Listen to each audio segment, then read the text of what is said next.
Okay, hi everyone. So just to say that this next section is from the first video that we just made, and it's on the subject of future vintage classics. As you know, now and again I do a little theme for these videos, and one of the things I was thinking about when I was lying in bed was, and it again relates back to vintage classics, my favourite subject, and I was thinking to myself, what about people now that are building kits that have just been released or recently been released in 15-20 years time?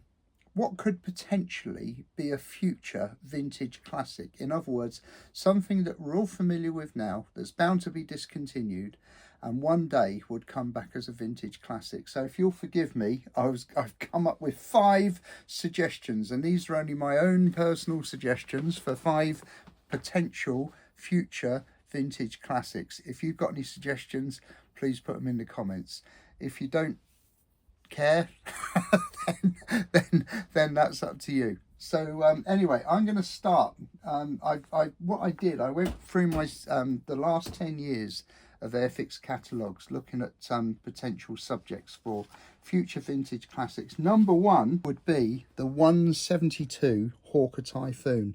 Now I know this was out as an earlier tooling, probably from the 60s, but I think that orientation, I've done about 4 of them, I think, and I think they're a lovely kit to build. Great detail, great subject, and always great artwork on the boxes. So my choice for number 1 is the Typhoon. Number 2, my selection number 2 is the Bolt and Pull Defiant in 172 scale. Now 2015 was when this one came out, and I remember working in London, and a colleague of mine lived in Kent near to the Airfix the shop there down at Margate, and he actually went in there on the first Saturday that they were out and got 2 of them for me. And so I thought it was a really well designed kit, great interesting subject, interesting historical aircraft. And so my second selection for a potential future vintage classic is the Bolt and Pull Defiant in 172 scale. Now there's nothing in my selection from the 2016 book, but do you remember this? In 2016 there wasn't actually a catalogue, and it was just the yearbook, and it was more of a magazine than a catalogue.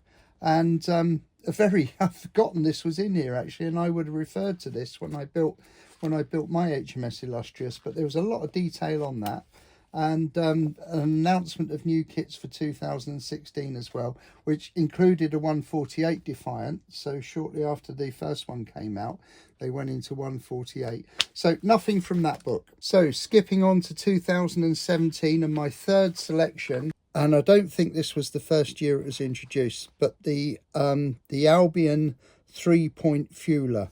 I would imagine this would well come back as a vintage classic, probably among some other vehicles that have been introduced by Airfix recently. I mean, just above it is the USAF set, the bomber resupply set. But I think this Albion is a great candidate for a future vintage classic, because it's a very, very useful piece of piece of equipment for a diorama in 148 scale, as I found out myself. It's a beautifully designed kit. It goes together really well, and of course you can use different color schemes for it for different areas of the different airfields around the world where it was used. And it's, if I remember rightly, it's got some very, very nice detail on the control manifold at the back, the pump manifold at the back. So my third selection is the Albion 3-point refueler in 148 scale. We're taking one from 2018. So this was the year that the new tool Wellington came out. So they started with the Mark 1, and as you know, there have been lots of other variants of this aircraft since then, including the Mark 8, which I've built one, and I've still got one in the stash actually. It's a classic aircraft, and I remember the box art that came out depicted a very brave chap climbing out onto the wing of the aircraft with with a blanket and a fire extinguisher to extinguish a fire in an engine. I mean, that's a true story, and that's well represented in the nose art. But this kit is beautifully designed. There's so much interior detail that you can put in. It's a modeller's dream, it really is, and it creates a fantastic finished product. So my choice at number 4 is the Vickers Wellington for a future Airfix Vintage Classics 2042. So nothing in 2019, the year the Hellcat came out. Nothing in 2020 when the new Vulcan came out. So here we are, we're skipping forward to 2021, and the new release in this year, which I think will make an excellent future vintage classic, is a Bristol Beaufort Mark 1. Now, I've got to say, I haven't built this one yet. I've got the Coastal Command one, and I've got 2 of the RAF ones in my stash to do. I do intend to build them fairly soon, but speaking to other people, I know they go together extremely well.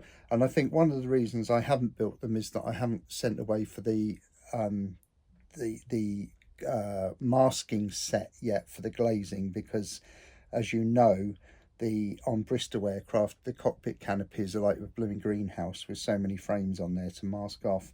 Excellent artwork again, and lovely image of that torpedo being dropped at that ship in harbour. I think that might be Saint Nazaire, I'm not sure, but very, very nice, very nice model indeed. So I think future candidate for vintage classics for youngsters to be building in their later lives and to reminiscing about in the future is the last selection of Bristol Beaufort. Now, I thought long and hard about this, okay, and a lot of you will be thinking, right, well, there's no Japanese aircraft in there, there's no German aircraft in there, and you're absolutely right.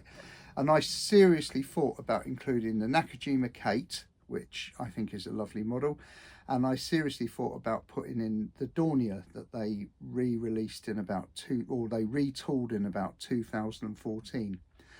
So maybe I should have made it a top 10 Airfix vintage classics, by which time you'd have still been asleep you'd have all been asleep at the end, I expect.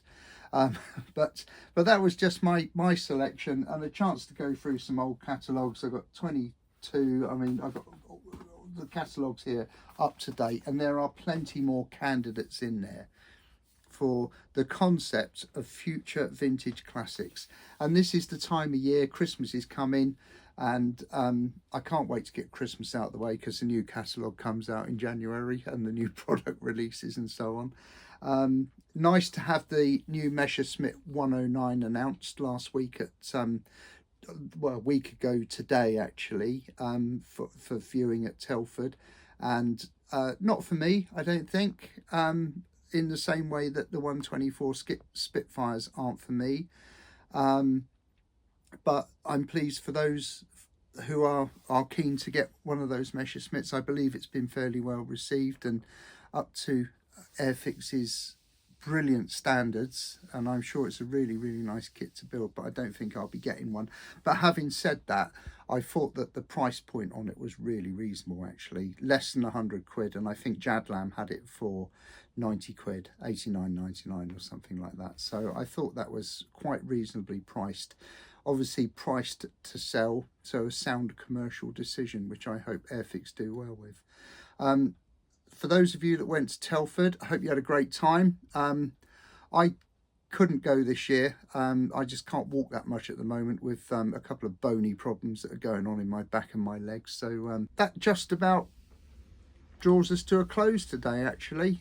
Quick little check-in. For now, from Beardy Pete, because it's it's Movember, everybody at work is growing a tash for Movember, but I decided to do a full set, but I'm going to take it off at the end of the month. So I'll be back. Normal service will be resumed as far as facial hair is concerned. It really is me, don't worry. But for now, thanks for looking in. Hope you enjoyed the video, and we'll be back again very soon. All the best from Pete's Plastic Playground. Bye for now.